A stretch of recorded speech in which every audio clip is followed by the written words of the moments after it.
First video of the year, Happy New Year to you, and I hope you had a lovely Christmas as well. We're starting off with a nutritious creamy lemon chicken orzo. It's fantastic, it's easy to make. If you don't know what orzo is, it's pasta's version of risotto. It absorbs a lot of flavor. And this right here is all of the ingredients we're going to need for today's recipe, plus the additions of salt, pepper, and oil. We'll start out with one brown or yellow onion. Just take off the tip, slice it in half through the root, and then peel off the skin. Go through and just make thin slices all the way across, stopping at that root. This just holds the onion together. Do the horizontal slice if you like to do that. And then just go through and dice this into small to medium sized pieces, making sure that you trim off any excess flesh from around that root, and all of the scraps can be saved for a stock.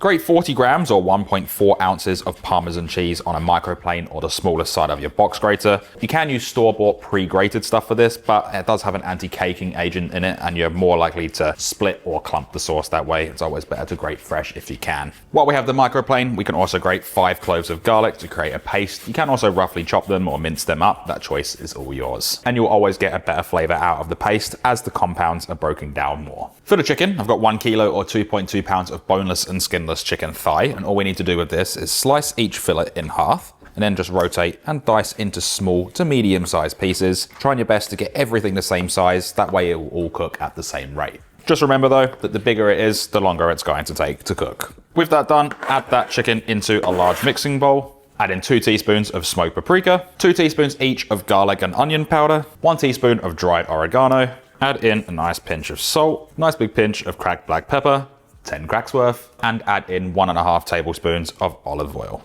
Use clean hands, just give this all a really good mix through, make sure everything is broken up, none of that chicken stuck together, and the seasoning is completely covering everything. Now you can use this straight away or you can let it marinate up to 48 hours in the fridge. That choice is all yours. For me personally, I'm just going to use it straight away. Now there's one last thing to do with the prep, and we're going to need 1 whole lemon, and we're going to extract the zest from this. Just use a microplane and go around and try your best to remove as little pith as possible because it can be quite bitter. You don't have to do this part if you don't want to, but we will need to use the lemon juice regardless. The zest just adds that extra floral note and a really nice infusion. Then with that remaining lemon, just slice it in half. And then we're going to extract the juice on a citrus juicer, or if you have one of those little handheld squeezy ones, you can use that. And if you're squeezing it in your hand, just try your best not to get any seeds in there. All we're looking for is about 2 tablespoons of lemon juice. Now we'll place a pan onto our stovetop and get this over a high heat, getting that pan really nice and hot. Now we've already added oil to the chicken, so there's no need to add any extra to the pan. We can add all of that chicken in there and just spread it out so it's not all sitting on top of one another,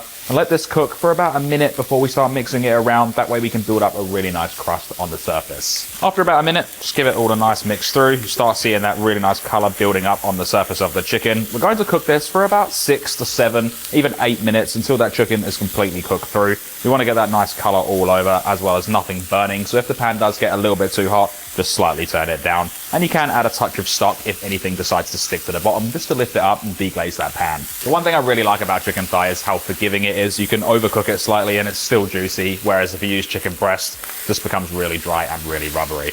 Now one thing to note with the chicken is once you've got the color on it, we can start turning the pan down to about a medium high to medium. We don't want to get any more color on this, otherwise the chicken will just start to burn. All we're looking for now is to cook that chicken internally. Now this has been cooking away for about 6 minutes. You've got that golden color all over the chicken. It smells wonderful and there's a really nice flavor developed on the bottom of that pan. What we can start doing is just remove it and place it into a bowl to rest. We will continue cooking it later on and then put the pan back over a medium heat.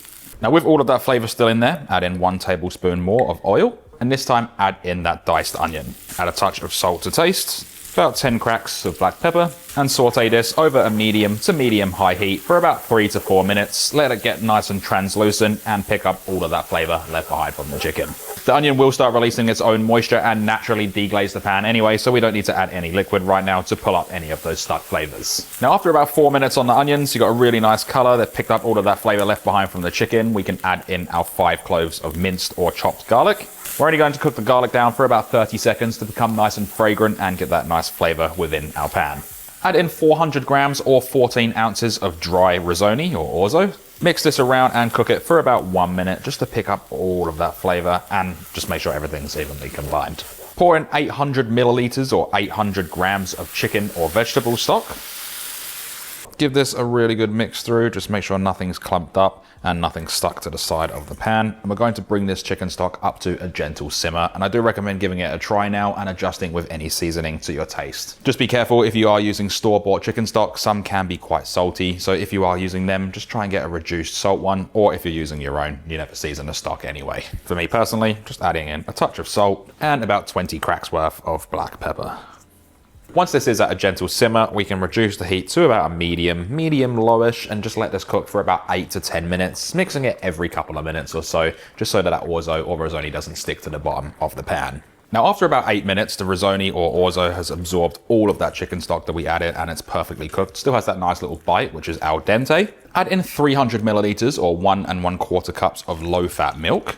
And I'm also adding in 1/4 cup or 60 milliliters of thickened cream, also known as whipping cream, with a fat percentage of about 35%. We don't want to bring these up to a boil, but we will mix this through and just allow it to come to a very gentle simmer, or until you start seeing around the edges just slightly bubble up. We don't want to cook it any further than that. This is just going to make it really nice and creamy, and we don't want it to be too heavy on the fat, which is just going to blow out the calories.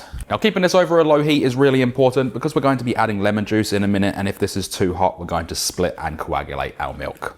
Now, after about 1 minute to 2 minutes, that risoni has soaked up a lot of that milk and cream, and this is a really nice saucy mixture. Turn it off the heat at this point, and then we'll add in the lemon zest. Mix that through just until everything is evenly combined, and we want to knock a little bit of the heat out of this. At this point, add in 120 grams or 4.2 ounces of frozen peas. Mix all of that through, and those frozen peas are going to slightly cool down our mixture. Add in 120 grams or 4.2 ounces of washed baby spinach. Make sure it all comes out of there. I can press that down quite a lot. And we're going to use the residual heat just to slightly wilt this. It's going to take about 2 minutes, so just mix it around. And it looks like a lot now, but it does wilt down quite small. Next to go in is all of that chicken and any resting juices. And at this stage, we can add in our 2 tablespoons of lemon juice.